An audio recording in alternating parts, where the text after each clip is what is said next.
I was diagnosed with breast cancer, which came as a complete shock to me and my doctor as well. And so I went through lumpectomy and radiation. And during that time, I really reflected on my life. Am I happy doing what I'm doing? And the answer was no. I wasn't happy where I was living. My relationship with my partner wasn't great anymore. I wasn't in love with the business that I was doing. And I wanted to redirect my life. So I spent, the times while I was healing, figuring out what it was. And I thought, I want to help other people. And I want to go back to school. What do I want to do? And I came across the Institute for Integrative Nutrition, which I thought was a beautiful mix of science and woo-woo.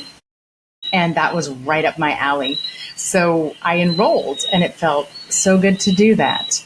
And I also became interested in Reiki. And I got my Reiki 1 and Reiki 2 over the course of a year. So I am a Reiki practitioner. I'm also doing that under the Finding Balance with Courtney umbrella. And I realized as part of this self-reflection, I don't love where I'm living. And so I thought, where was I most happy in life? And St. John was it. Even though that I had gone through those tragic hurricanes, I knew I wanted to be back. And so I made the move, drove the car and the cat down to Florida, shipped my Subaru over to St. John, and started again on St. John. Wow. Here I am. So you said something that's funny to me. You shipped your Subaru over to St. John. Yes. Yeah, you can't drive it, right? No. Oh my God.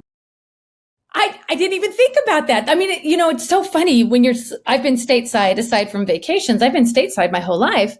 So there's just these things that you don't think about. You shipped your car over to St. John. That's funny. So yeah. I find that very interesting. Yeah. I'd like to hear a little bit more about how your process with being diagnosed with breast cancer. There's a lot of emotions that go in with that. A lot of emotions in telling your family, how do you accept it? Do you not accept it? Because you don't want it to become your identity and take over and make, manifest even worse things.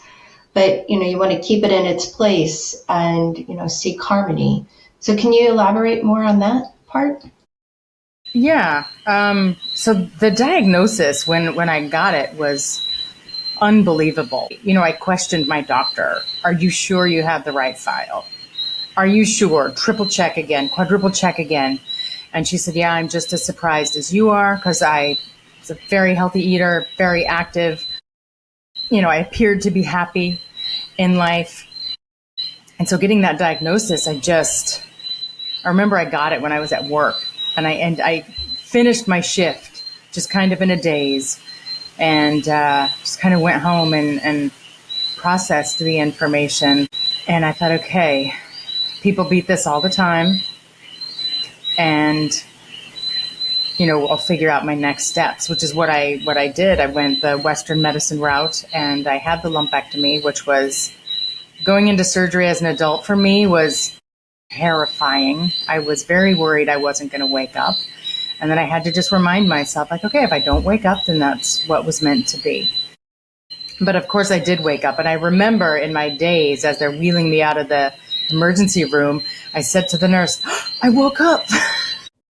And I remember that. So that was hard. And unfortunately, my partner at the time did not know how to help me emotionally, physically during that. Aside from cancer being a very lonely situation on top of it, I was lonely at home because I wasn't getting the support I needed. And then I went to do radiation. And I actually had the option to do radiation or not. And my thought process on that was I spent one day with the decision that, yes, I'm going to do it. And I wrote down all the feelings that I thought. The next day, I made the decision of I'm not going to get radiation. And I wrote down all the feelings that I felt throughout the day and really listened to my intuition. And I decided that I am going to go through radiation. Chances of it not coming back are just that much greater than if I didn't. And I knew that I would be getting attention from all of the nurses, like just on me. And I hadn't been getting attention just for myself in a very, very long time. So that actually weighed in, like a little bit of attention and care where I wasn't getting it in my life. And that was the thought process. And I'm glad I went through and did it. It was very uncomfortable in terms of physically. Luckily, I didn't burn or blister, but it was a very tender time physically and emotionally as well. But I remember ringing the bell, and my parents came to be with me during that time, and that was really supportive and helpful, even though I think I was super cranky when they were there. But I do appreciate their presence, even though I was cranky pants and tired. I do appreciate them for that.